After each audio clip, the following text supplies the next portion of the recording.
आदरणीय प्रशांत किशोर जी बिहार के जन जन के आशाओं के प्रतीक के रूप में आज हमारे बीच में उपस्थित हैं। मंचासीन समस्त आगंतुकों को मैं प्रणाम करता हूं और सभा में उपस्थित सिवान जिला और कुछ गोपालगंज के भी लोग आए हुए हैं। आप सबों को मैं प्रणाम करता हूं, अपनी बात रखने का प्रयास करता हूं। बहनों भाइयों, आपने कई बार सुना होगा प्रशांत जी ने जो जो बातें कही हैं वो तो सब यूट्यूब पर और फेसबुक पर उपलब्ध है और आप सब जनसुराजी हैं, दिख रहा है, तो निश्चित रूप से आपने इनकी बात सुनी होगी। इसलिए मैं उन बातों को मैं अपने मुंह से कहना नहीं चाहता। मैं सिर्फ इतना ही कहना चाहता हूं कि कभी कभी ऐसा होता है कि इस तरह का कोई संकल्प लेता है। गांधी जी ने कभी लिया था तो देश को आज़ाद कराया था। बिहार की स्थिति इतनी खराब हो चुकी है जिसको हम सभी जानते हैं कि गरीबी के मामले में, भुखमरी के मामले में, बेरोजगारी के मामले में, शिक्षा के मामले में, जितने भी खराब विशेषण होते हैं उन सब मामले में हम लोग सबसे ऊपर हैं और एक भी अच्छा विशेषण नहीं है जिसमें हम ऊपर हो उसमें सबसे नीचे हैं। और ऐसी स्थिति लगातार हमारे बटन दबाने के बावजूद बदला नहीं है और उसको बहुत अच्छी तरह बताएंगे आपको कि आखिर हम बटन दबाते समय क्या गलती करते हैं और उसी को सुधारने के लिए, सोए हुए बिहार को जगाने के लिए इन्होंने एक ऐसा संकल्प लिया है जिसके सोच के भी मन घबरा जाता है कि कोई ऐसा संकल्प ले सकता है। आज मैं पहली बार पदयात्रा में इनके साथ शामिल हुआ था, लगा कभी घुटना टूटेगा तो कभी लगता था कमर टूट जाएगा और ऐसा ये 126-27 दिन हो गया। और अभी रास्ते में बात हो रही थी तो उन्होंने कहा कि आप ठीक कह रहे थे, लगता है दिसंबर जनवरी तक चलना पड़ेगा। तो इतना लंबा सफ़र, अभी कड़ाके की सर्दी गई है और अभी गर्मी आना बाकी है। थोड़ा सा ही हुआ तो सब पसीने से तरबतर हो गए थे। अभी तो फागुन का महीना चल रहा है, तब यह हाल है। जब बैसाख जेठ का महीना आएगा उस समय भी जब यही काफिला इसी तरह से चलता रहेगा तो आप समझ सकते हैं एक व्यक्ति ने हम सोए हुए बिहारियों को जगाने का संकल्प लिया है और हर चीज अपना कहते हैं ना, तन मन धन तो बहुत लगाते हैं लोग, लेकिन इस तरह से अपना कोई जीवन दांव पर लगा देता है। जिस तरह से यात्रा हो रही है और जिस तरह से मौसम की मार बिहार में देखने को मिलती है और जिस तरह से आप लोगों को उत्साह के चलते धक्का खाना पड़ता है। आज आपने देखा कुछ बहनें वहां थी, हम तो उनकी सुरक्षा को लेकर चिंतित हो गए थे। जिस तरह से हुजूम चला, जिस तरह से पीछे से सैलाब, सामने सैलाब, जन सैलाब तक उमड़ पड़ा था, उसे एक तो बड़ा अच्छा लगता है कि लग रहा है कि इनका प्रयास जो है वो रंग ला रहा है, दिखा रहा है, अपना नूर दिखा रहा है प्रयास जो है।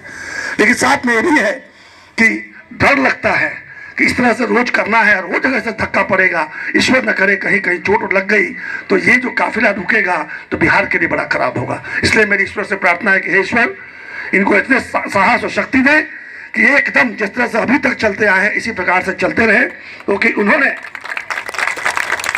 एक बहुत बड़ी जिद ले ली है। ये छोटा मोटा जिद नहीं है।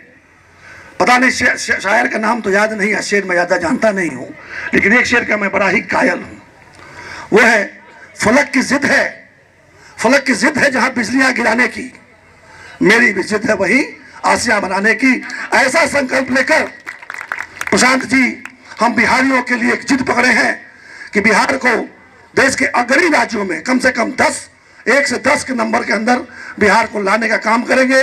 और बार बार कहते हैं, मुझे जब सुनता हूं तो पता नहीं क्यों कहीं कहीं रोआ खड़ा हो जाता है कि इस तरह की बात कोई सोच भी सकता है। इन्होंने कहा कि अगर हमें मौका मिला तो 1 वर्ष के अंदर जितने डिस्ट्रेस में पलायन हुआ है, जिन लोगों को घर के पास रोजगार नहीं मिलने के चलते, जो अच्छे रोजगार के लिए बाहर गए, अच्छी बात है, वो तो दुनिया में कहीं भी जा सकते हैं। हम लोग भी गए थे, आप भी गए थे, मैं भी गया था, बहुत से लोग गए हैं, अभी भी बहुत से बिहारी बाहर काम कर रहे हैं, लेकिन केवल 2 जून की रोटी कमाने के लिए, अपने माँ बाप तक 2-5 हजार भेज देने के लिए, अपने बीवी बच्चों का पालन पोषण करने के लिए जो यहाँ से डिस्टेंस में पलायन किए हैं, इनके पास योजना है। कहते हैं, मुझे विश्वास है ऐसा संभव है कि 1 वर्ष के अंदर वो सारे के सारे वापस लौट कर आएंगे। और ऐसा उदाहरण देखने को मिला इतिहास में, कोई पहली बार नहीं होगा। द्वितीय विश्व युद्ध के बाद कई देश पूरी तरह से तबाह हो गए थे, लगता नहीं था कि वो खड़ा हो पाएंगे, लेकिन 10 से 15 वर्ष लगे और वो डेवलप्ड नेशन अर्थात विकसित देश के रूप में गिने जाने लगे। तो इसलिए अगर ईमानदारी से कोई काम करे, जैसे कहते हैं ना कि एक पत्थर तो जोर से उछालो, कौन कहता आसमान में छेद नहीं हो सकता, तबीयत से उछालना पड़ता है। उसी तरह से कोई अगर ईमानदार आप वहां बैठाने में केवल ईमानदार ही नहीं, ईमानदार, काबिल, जो मुद्दों को समझता हो, जो जानता हो कि विकास के असली मापदंड क्या है, सीधे शब्दों में, 3 शब्दों में समझा सके आपको किसी को विकास कहते हैं। जैसे कि पढ़ाई, कमाई और दवाई, ये 3 विषयों पर अगर 3 मापदंडों पर कोई राज्य या कोई देश या कोई समाज खड़ा हो जाए तो वो विकसित माना जाएगा। हम लोग इन तीनों को छोड़कर अन्य सभी कारणों से वोट देते आए हैं, और जब विकास की परिभाषा हम कहते हैं तो विकास में हम सड़क घुसा देते हैं, विकास में बिजली घुसा देते हैं, विकास में रेल लाइन घुसा देते हैं। अरे भाई 21वीं सदी में वो सब नहीं होगा तब तो लानत ऐसे ही है, जहां नहीं है तो ऐसे ही लानत है। लेकिन केवल सड़क, बिजली और रेलगाड़ी और हमारा मोबाइल फोन से विकास नहीं हो सकता है।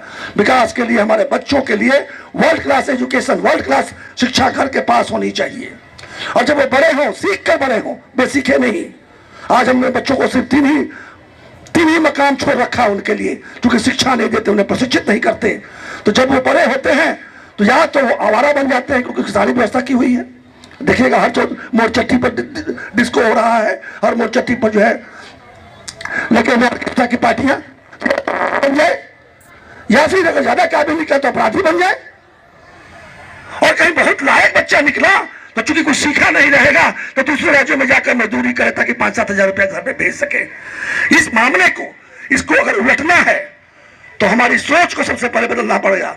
हम लोग भाग्य की रुना रोते हैं। मैं थोड़ा मोटिवेशनल स्पीकर भी हूँ, बच्चों के बीच जाता हूँ तो उनको मोटिवेट करने की कोशिश करता हूँ। तो उसमें मैं कहता हूँ कि देखो बेटा, थोड़ा भाग्य जो है ना तुम्हारे हाथ में है। बोले कैसे है? मतलब लकीरों की बात मैं नहीं कर रहा हूं, मैं कह रहा हूं अपनी सोच को ठीक करना तुम्हारे हाथ में है। जैसा सोचोगे वैसा ही करोगे, तो जैसा सोच वैसा कर्म, और जैसा करोगे वही आदत बनेगी। तो जैसा कर्म वैसी आदतें, और जैसी आदतें होंगी वैसा ही तुम्हारा चरित्र होगा। अर्थात जैसी आदतें वैसा चरित्र, और जिसका जैसा चरित्र वैसा ही तो उसका भाग्य होगा। इसलिए बड़ा सिंपल है, सोच को बदलना होगा। आपको पहले समझना पड़ेगा कि राजतंत्र नहीं है जहां राजा किसी रानी के पेट से पैदा होता है, जो हमें देखने को मिल रहा है। राजा हमेशा रानी के पेट से पैदा नहीं होता। आजकल राजा लोकतंत्र जहां है, 1947 के बाद 50-51 से जब हमारा संविधान लागू हुआ, तब से राजा हमारे उंगली की चोट से पैदा होता है। दुर्भाग्य की बात है कि हम उंगली की चोट किसी को पहुंचा नहीं रहे।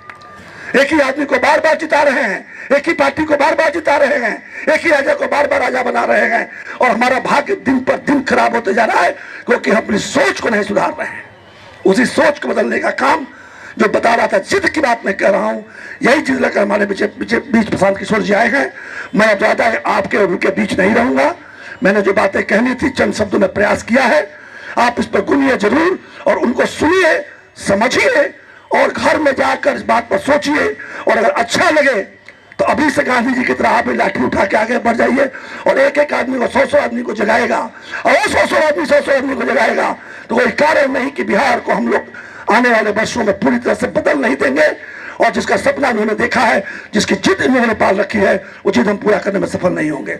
इन्हीं शब्दों के साथ राजेंद्र नाम की धरती, मौलाना मजहरुल हक की धरती, उस पर आपका स्वागत करते हुए सिवान की तरफ से हम लोग आपका स्वागत करते हैं और आप सबों को विश्वास दिलाते हैं।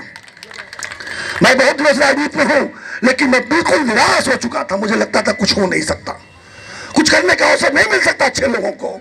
इन लोगों ने तय किया है कि मैं अपने प्रयास से हर समाज से सही लोगों को निकाल कर खड़ा करूंगा और उनके हाथ में बिहार की सत्ता से पकड़ाऊंगा। ये छोटी जिद नहीं है, ऐसा कोई सोचा हमारे बारे में, उसके लिए मैं आपको प्रणाम करता हूं। आप तो करके दिखा रहे हैं, इसके लिए बहुत बहुत धन्यवाद। ईश्वर से प्रार्थना हो कि आप दीर्घायु हो, स्वस्थ रहें, और इसी तरह से जो संकल्प आपने लिया संकल्प को पूरा करें। इन्हीं शब्दों के साथ मैं बात समाप्त करता हूं। जय बिहार, जय जय बिहार कहना है, जय बिहार, जय बिहार, जय बिहार, जय बिहार, जय बिहार, जय हिंद। बहुत बहुत आभार, बहुत बहुत आभार माननीय विधान पार्षद आदरणीय सच्चिदानंद राय साहब जी ने हम सबको मार्गदर्शित किया। निश्चित रूप से इनके मार्गदर्शन पर हम सब